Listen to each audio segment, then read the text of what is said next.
जय हिंद दोस्तों, स्वागत है आपका हमारे यूट्यूब चैनल में। आज की वीडियो में हम लेकर आए हैं आपके लिए बहुत ही महत्वपूर्ण क्वेश्चन आंसर हिंदी साहित्य के।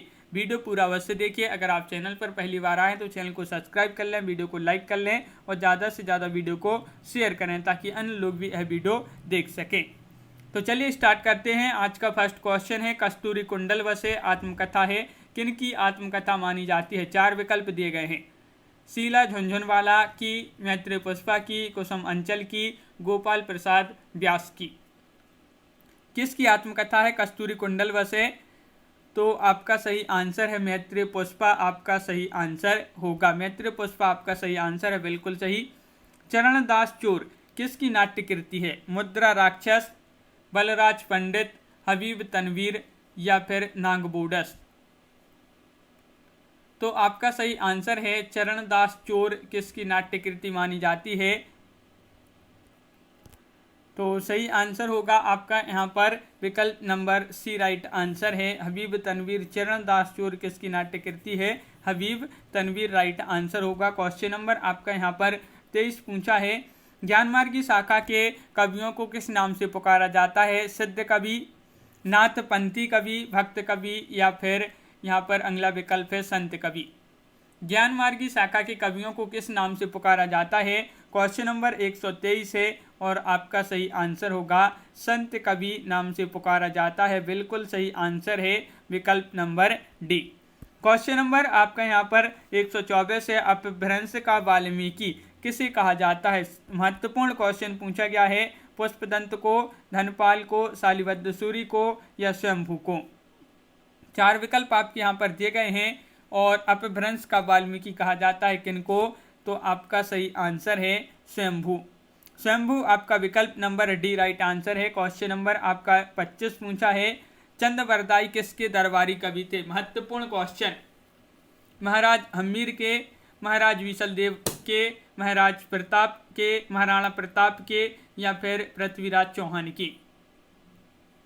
तो चंदवरदाई जी किसके दरबारी कवि थे? तो सही आंसर है पृथ्वीराज चौहान के दरबारी कवि थे चंदवरदाई। क्वेश्चन नंबर आपका यहाँ पर 126 पूछा है, यहाँ पर रीतिकाल का वह कौन सा कवि है जो अपनी मात्र एक कृति से हिंदी साहित्य में अमर हो गया? ये महत्वपूर्ण क्वेश्चन है, बताइए कौन से वह कवि हैं? तो आपका सही आंसर क्या होगा? रीतिकाल के वह कौन से कवि हैं जो अपनी मात्र एक कृति से हिंदी साहित्य में अमर हो गए? तो वह कवि कौन है? बिहारी। बिहारी आपका राइट आंसर होगा। बिल्कुल सही राइट आंसर है विकल्प नंबर बी। विकल्प नंबर सी राइट आंसर है। कठिन काव्य का प्रेत किस कवि को कहा जाता है? सेनापति को, चिंतामणि को या मतीराम को या केशवदास को? कठिन काव्य का प्रेत किस कवि को कहा जाता है? क्वेश्चन नंबर आपका यहाँ पर 27 है और राइट आंसर होगा केशवदास। केशवदास आपका सही आंसर है। इन्हीं को जो है कठिन काव्य का प्रेत कहा जाता है। द्विवेदी युग का नामकरण किनके नाम पर हुआ है? क्वेश्चन नंबर 128 बताइए। शांति प्रिय द्विवेदी, महावीर प्रसाद द्विवेदी, हजारी प्रसाद द्विवेदी या राम अवध द्विवेदी? तो 28 का सही आंसर है द्विवेदी युग का नामकरण महावीर प्रसाद द्विवेदी के नाम पर हुआ है। तो विकल्प नंबर बी आपका सही आंसर होगा, महावीर प्रसाद द्विवेदी। मैथिल कोकिल किसे कहा जाता है? महत्वपूर्ण क्वेश्चन है। विद्यापति, अमीर खुसरो, चंदवरदाई या फिर हेमचंद्र? क्वेश्चन नंबर 129 से महत्वपूर्ण क्वेश्चन आपसे यहाँ पर पूछा गया है और इसका जो सही आंसर है 129 का वह राइट आंसर आपका विकल्प नंबर 1 विद्यापति। विद्यापति जी को मैथिल कोकिल के नाम से जाना जाता है। और प्रकृति के सुकुमार कवि किसे कहा जाता है? क्वेश्चन नंबर 130 है, बताइए प्रकृति के सुकुमार कवि किसे कहा जाता है? महत्वपूर्ण क्वेश्चन पूछा गया है और सही आंसर होगा सुमित्रानंदन पंत, यानी कि विकल्प नंबर बी आपका यहाँ पर सही आंसर है। सुमित्रानंदन पंत जी को प्रकृति के सुकुमार कवि के रूप में कहा जाता है। एक भारतीय आत्मा किसे कहा जाता है? जयशंकर प्रसाद, माखनलाल चतुर्वेदी या फिर रामधारी सिंह दिनकर या सुमित्रानंदन पंत? एक भारतीय आत्मा किसे कहा जाता है? महत्वपूर्ण क्वेश्चन है माखनलाल चतुर्वेदी, आपका सही आंसर होगा माखनलाल चतुर्वेदी। कथा सम्राट किसे कहा जाता है? प्रेमचंद्र, जैनेन्द्र कुमार अज्ञे या फणेश्वरनाथ रेणु। कथा सम्राट कहा जाता है, किनको कहा जाता है बताइए। कथा सम्राट कहा जाता है किनको? प्रेमचंद जी को कहा जाता है। तो विकल्प नंबर आपका यहाँ पर एक सही आंसर है, प्रेमचंद राइट आंसर है, बिल्कुल सही। अगला क्वेश्चन क्या है? तो क्वेश्चन नंबर आपका यहाँ पर देखिए क्या पूछा है कि भारत मंडल के कवियों में इनमें से कौन कवि सम्मिलित नहीं है, बताइए। तो आपका यहाँ पर सही आंसर है श्रीधर पाठक, यानी कि विकल्प नंबर डी आपका सही आंसर होगा, श्रीधर पाठक सही आंसर है। अगला क्वेश्चन नंबर 2 यहाँ पर पूछा है, क्या पूछा है देखिए, हिंदी का प्रथम राष्ट्रवादी कवि कौन है? हिंदी के प्रथम राष्ट्रवादी कवि पूछा है मैथिली शरण गुप्त, रामनरेश त्रिपाठी, भारतेंदु हरिश्चंद्र या फिर श्रीधर पाठक। राष्ट्रवादी कवि पूछा है श्रीधर पाठक, आपका सही आंसर होगा विकल्प नंबर डी आपका बिल्कुल सही आंसर है। क्वेश्चन नंबर आपसे 3 पूछा है, किस कवि को आधुनिक हिंदी साहित्य का बापू कहा जाता है? ये महत्वपूर्ण क्वेश्चन है। किस कवि को कहा जाता है? किस कवि को आधुनिक हिंदी साहित्य का बापू कहा गया है? तो ये महत्वपूर्ण क्वेश्चन है, क्वेश्चन नंबर 3, और आपका सही आंसर है यहाँ पर सिया राम शरण गुप्त। सिया राम शरण गुप्त विकल्प नंबर बी आपका राइट आंसर होगा, बिल्कुल सही, सिया राम शरण गुप्त। पावव पचासा तथा सुकवि सतसई के रचयिता कौन है? अंबिका दत्त व्यास, भारतेंदु हरिश्चंद्र, राधा कृष्ण दास, ठाकुर जगमोहन सिंह।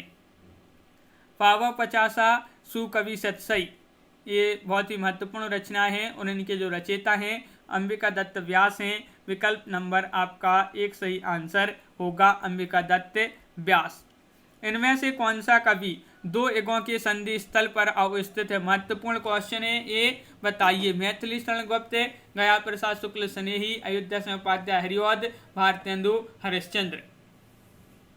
कौन से कवि हैं जो 2 युगों के संधि स्थल पर अवस्थित हैं? तो 5 का सही आंसर है विकल्प नंबर डी राइट आंसर होगा, बिल्कुल सही, विकल्प नंबर डी राइट आंसर है। मौर्य विजय के रचयिता कौन है? क्वेश्चन नंबर 6 है, महत्वपूर्ण क्वेश्चन है मौर्य विजय, और इसके रचयिता जयशंकर प्रसाद, बालकृष्ण शर्मा नवीन या फिर सिया राम शरण गुप्त, रामनरेश त्रिपाठी। मौर्य विजय के रचयिता सिया राम शरण गुप्त, आपका विकल्प नंबर सी राइट आंसर होगा। किस कवित्री को हिंदी के विशाल मंदिर की वीणा पाणी कहा जाता है? महत्वपूर्ण क्वेश्चन है। सुभद्रा कुमारी चौहान, महादेवी वर्मा, मीराबाई, तारा पांडे। तो वह कवित्री आपके लिए बताना है हिंदी के विशाल मंदिर की वीणा पाणी कहा जाता है जिनको, तो राइट आंसर है 7 का विकल्प नंबर बी महादेवी वर्मा। महादेवी वर्मा आपका सही आंसर होगा, विकल्प नंबर बी। क्वेश्चन नंबर आपका 8 पूछा है, प्रकृति के सुकुमार विशेषण किस कवि के लिए प्रयुक्त हुआ है? प्रकृति के सुकुमार कवि, तो विशेषण ये जो है किस कवि के लिए प्रयुक्त हुआ है? तो आपका राइट आंसर है 8 का। सरल क्वेश्चन है, महत्वपूर्ण क्वेश्चन है और सही आंसर है प्रकृति के सुकुमार कवि सुमित्रा नंदन पंत। तो विकल्प नंबर ए आपका सही आंसर होगा। अगला क्वेश्चन क्या है तो देख लेते हैं। क्वेश्चन नंबर 9 पूछा है यहाँ पर, इनमें से किस रचनाकार की गणना छायावाद के प्रवर्तकों में की जाती है? बताइए। मुकुटधर पांडे, सुमित्रानंदन पंत, महादेवी वर्मा या निराला। किस रचनाकार की गणना जो है छायावाद के प्रवर्तकों में की जाती है? तो सही आंसर है मुकुटधर पांडे, राइट आंसर होगा, विकल्प नंबर 1 आपका सही आंसर है। यामा किस रचनाकार की कृति है? ये सरल क्वेश्चन है और महत्वपूर्ण क्वेश्चन है। यामा किस रचनाकार की कृति है? क्वेश्चन नंबर 9 है और इसका सही आंसर है यामा महादेवी वर्मा, आपका सही आंसर है। महादेवी वर्मा जी की ये रचना मानी जाती है यामा, तो विकल्प नंबर डी आपका सही आंसर होगा। प्रेम सरोवर, प्रेम माधुरी, प्रेम फुलवारी किस कवि की ये रचनाएं मानी जाती हैं, कृतियां मानी जाती हैं जो कि महत्वपूर्ण कृतियां हैं? प्रेम सरोवर, प्रेम माधुरी, प्रेम फुलवारी। हरिश्चंद्र, भारतेंदु हरिश्चंद्र, जयशंकर प्रसाद, रामनरेश त्रिपाठी, बद्री नारायण चौधरी, प्रेमघन। सही आंसर है आपका विकल्प नंबर 1, आपका सही आंसर है। भारतेंदु हरिश्चंद्र जी की ये कृतियां मानी जाती हैं। और अंग्रेजी राज्य के गुप्तचर विभाग में मैथिली शरण गुप्त की किस कृति का अर्थ जनाना हिंदुस्तान समझा गया था? ये आपके लिए बताना है। जय भारत, भारत भारती, काबा और करबला या ब्रहिणी ब्रंजांगना। अंग्रेजी राज के गुप्तचर विभाग में मैथिली शरण गुप्त की किस कृति का अर्थ जनाना हिंदुस्तान समझा गया था? तो राइट आंसर है भारत भारती, विकल्प नंबर बी आपका सही आंसर होगा। किस कवि ने मैं शैली अपनाई का दावा किया है? किस कवि ने मैं शैली अपनाई का दावा किया है? भारतेंदु हरिश्चंद्र, निराला, जयशंकर प्रसाद या फिर हरिवंश राय बच्चन। 13 का आंसर बताना है और राइट आंसर है निराला, यानी कि विकल्प नंबर बी आपका सही आंसर होगा। निराला राइट आंसर है। परिमल और अनामिका के रचयिता कौन माने जाते हैं? जो कि सरल महत्वपूर्ण क्वेश्चन पूछा गया है, बताइए। निराला, जगदीश चंद्र गुप्त, दिनकर या फिर मुक्तिबोध। परिमल और अनामिका के रचयिता कौन माने जाते हैं? निराला आपका सही आंसर होगा, बिल्कुल सही राइट आंसर है निराला। अगला क्वेश्चन क्या है कि समरसता मूलक आनंदवाद की पृष्ठभूमि में लिखी गई जयशंकर प्रसाद की कृति कौन सी है? कामायनी, प्रसाद संगीत, चित्राधार, झरना। समरसता मूलक आनंदवाद की पृष्ठभूमि में लिखी गई जयशंकर प्रसाद की कृति पूछा है, तो सही आंसर होगा कामायनी। विकल्प नंबर 1 आपका सही आंसर होगा कामायनी, बिल्कुल सही राइट आंसर यहाँ पर है। तो बहुत ही महत्वपूर्ण क्वेश्चन यहाँ पर कंप्लीट किए। कैसा लगा ये वीडियो कमेंट में जरूर बताएं। अगर आप चैनल पर पहली बार आए तो चैनल को सब्सक्राइब कर लें, वीडियो को लाइक कर लें और ज़्यादा से ज़्यादा वीडियो को शेयर करें। और यहाँ पर बेल आइकन दबाएं, ऑल पर क्लिक करें ताकि वाली वीडियो की नोटिफिकेशन आपके यहाँ तक सबसे पहले पहुँचे। सभी के लिए बहुत बहुत धन्यवाद। जय हिंद।